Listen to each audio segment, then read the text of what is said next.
Hello, welcome to this little video where I'm going to be talking through CMI assignment 714, Personal and Professional Development for Strategic Leaders, and the next assessment criteria, which relates to values and behaviours. So assessment criteria 1.2, where we'll be discussing the relationship between values and behaviours for strategic leaders.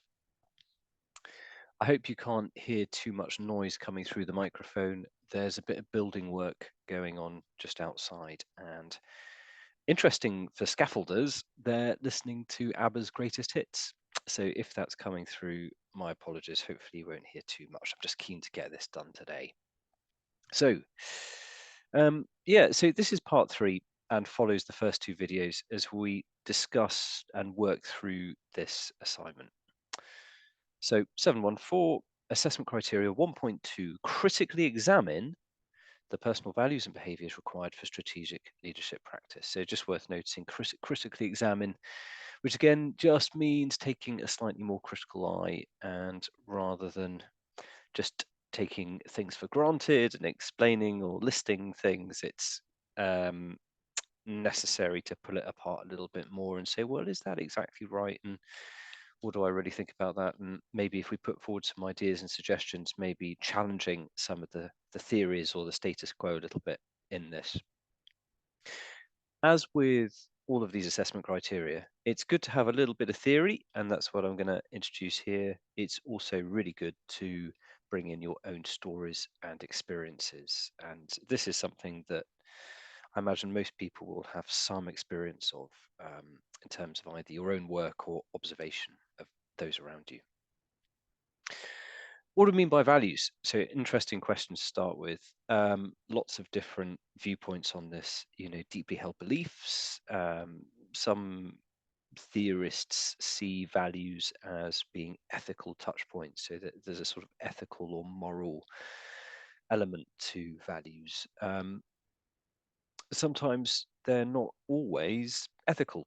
Sometimes they could be more kind of decision-making principles or things that we sort of orientate to an organization. So organizational values aren't always moral or ethical things. I'm mindful of Amazon that's got a list of about 30 values, far too many for any normal person to remember. And they have things like customer obsession or frugality as organizational values, which are interesting um, interpretations of what we mean by values. So there could be a moral dimension to this. Sometimes in organizational settings, it's more kind of like shared framework for how we make decisions and that type of thing that may not always be ethical or moral. Here's a nice little quote. IDANG there and the reference at the bottom for this one, if anyone would like to kind of look into this a little bit more deeply. Beliefs about what is right and wrong and what is important in life. What a nice, neat, tidy little definition of values. Beliefs about what is right and wrong and what is important in life. This quote there, very much aligning to that more moral view on values. Of course, we all have lots of different values. This is Schwartz's values map that sets out a broad range of different values and categories of values. So you can find this online if you want to kind of look at it a bit more slowly, but it's a way of kind of, I suppose, looking at themes or patterns in the values that people are likely to relate to. Looking at that, where do I come out when I sort of think about my own values, which are the ones that I associate with most? I would say not stimulation so much, to be honest, not anymore. Self-direction, certainly. I think that curiosity, independence, that's sort of very much orientated my decisions around self-employment and working for myself. Um, Oddly, and I wouldn't necessarily gone to this straight away, but conformity. So when I look at self-discipline, politeness, I try to be very polite. I think there's probably honoring of elders. I think I do have, respect for the older folks. Yeah, not don't know about obedient. That one might be pushing it a bit. So it's quite an interesting little framework if you think about your own values and where do you orientate to. And then, when you look at what your values are and you kind of list them, and maybe you could put them into some sort of hierarchy, you could think about, how do those values help me with my day-to-day behaviors, choices, decisions? I think particularly where there's uncertainty, when there is no policy, there's no kind of guidelines about what you're supposed to do in certain situations.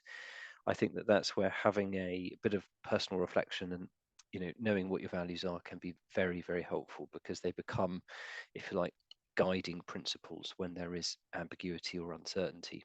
When it's really not clear what we should do, a good place to start is, well, what are your values, and what decisions might line up with those values, like an internal compass. Somebody who talks about this is Bill George. I'll just move my little tile a little bit there so we can see that. Bill George wrote True North, and did a lot of work in around about 2000 around authentic leadership theory. It was a nice evolution of previous leadership writings and theories, which up until that point had sort of looked at things like transformational leadership, which was, imagine kind of charismatic leaders who are good at telling stories and engaging their audience. What Bill George said about that was, well, what actually a number of people around this time said, in fact, was that what also matters is that people lead from a strong place of values and self-awareness. Because it's great to be a good public speaker and a charismatic person.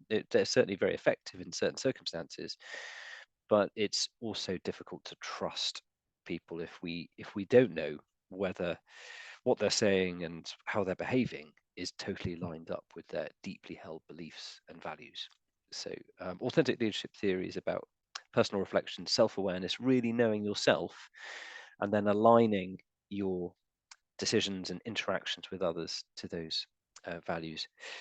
The literature that I've seen on this suggests that authentic leaders do very well in times of change, because they do generate high levels of trust. They might not be the most charismatic person in the room, but they tend to be the people who do what they said they would do, and are consistent in how they lead, because they do it from a place of self-reflection and an understanding of their values and beliefs.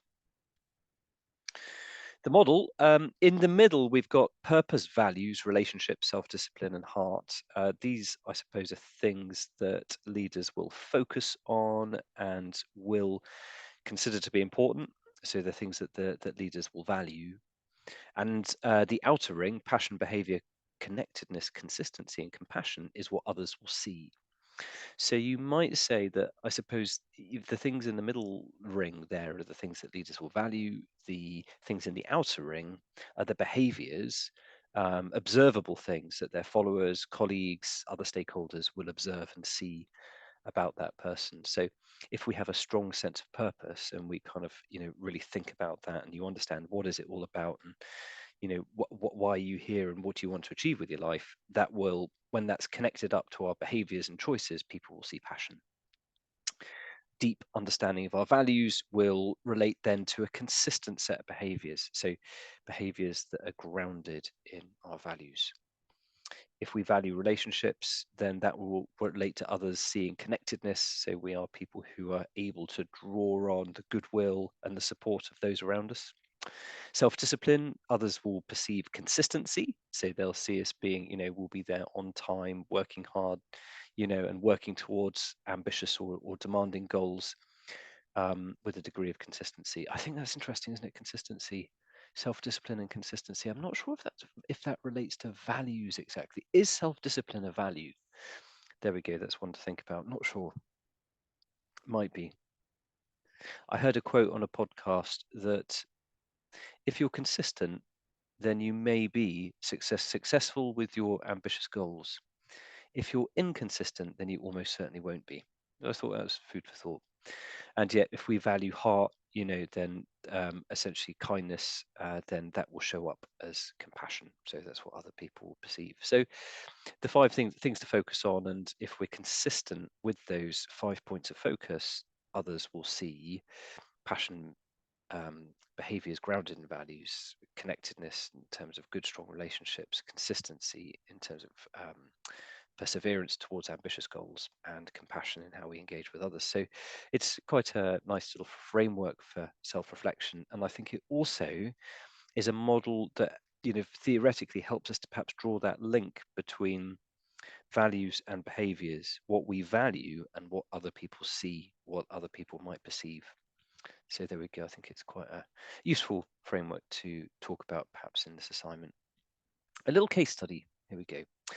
Vladimir Zelensky is very much in the news consistently for the last couple of years, really. And I was mulling over Vladimir Zelensky and thinking about is he an authentic leader?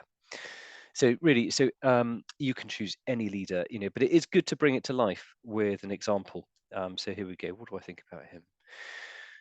So, authentic leaders, what is it all about? There are a few different perspectives on it. Bill George was one previous slide, but other people write about it as well. So, we've got true to one's values. So, a deep understanding of one's values that we stay consistent to. Reflective with a high level of self awareness. So, and then connected to that, welcoming of feedback. So, they seek feedback, they look for ways to improve, and welcome and lean into that feedback, even if it is the more critical, pointy stuff. It's a really nice quality for people to have, to be curious about critical feedback rather than defensive. So what about Zelensky? Is he authentic? What do you think? Well, but certainly very brave, high level of personal risk in terms of his situation. I think certainly in the early days of the invasion, when he was very careful to show that he was still in Ukraine, and that he was there with his people. He is very good. He's a very good communicator. And he adapts his stories and insights to the audience. So he's a very personable communicator, and he makes sure that he references cultural touch points for the audience that he's communicating with. He definitely projects his family, shown in that image. I think probably pre Russian invasion there, happier times. But he is quite clear about projecting his whole self rather than just a professional front. So he projects a very holistic view of himself in terms of his home life as well as his professional life. Um, he's very present on social media, so many followers and all of that sort of thing. And his media image is very polished. So, what does that mean for his authenticity? Do you think that the Zelensky that we see in the press and in the news is the real person? Do you think that um, how he projects through the world's media, which he does very skillfully, is actually representative of the real him? It's always a little bit hard to say. Personally, I think so. I think that the last few years have shown real resilience, and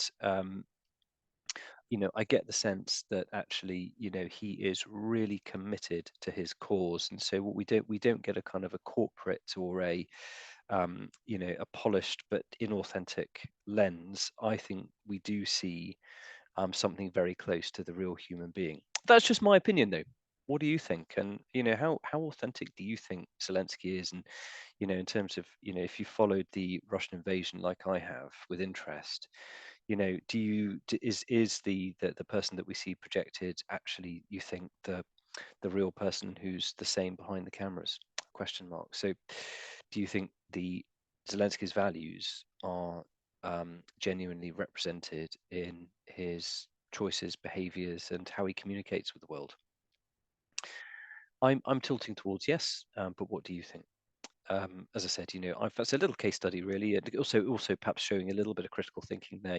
That thing about that very carefully polished media presence, is that does that raise questions about someone's authenticity? So, the relationship between values and behaviors. How important is it, do you think, that a leader is authentic, that their behaviors are absolutely grounded in their values? Is it always possible for behaviors and decisions to reflect one's personal values? Might we sometimes have to compromise for the greater good? I'm minded here of some case studies I read during COVID of people who working in the NHS having to make very tough triage decisions and not necessarily being able to treat everybody that came in because of the numbers of people who were getting diagnosed with COVID at certain points, and how some of the clinicians involved in those decisions found it really quite traumatic, but nonetheless had to make decisions which were different to their moral compass. So their behaviors and their values weren't always lined up through necessity because of the exceptional demands of the situation. So is it perhaps possible that for the greater good, or for a greater common purpose, we actually might need to dial our values down a little bit so that we can do what we has to be done? Um, as a question to think about, and again, in that kind of that sort of critical examination, I think that these questions are quite important. How do our if we're going to be authentic leaders, how important do you think it is that our values and our behaviors are consistent? Might it be necessary for us to sometimes compromise or dial down those values? What do you think about that? You know, would that say anything less of you if you needed to do that in order to achieve a greater purpose? There we go. So a little bit philosophical at the end there, perhaps. But some again, a couple of theories and some ideas for this assessment criteria. So yep, see how you get on. And in my next video, I'll be talking about personal and professional development. Hope that's been useful. Thank you very much.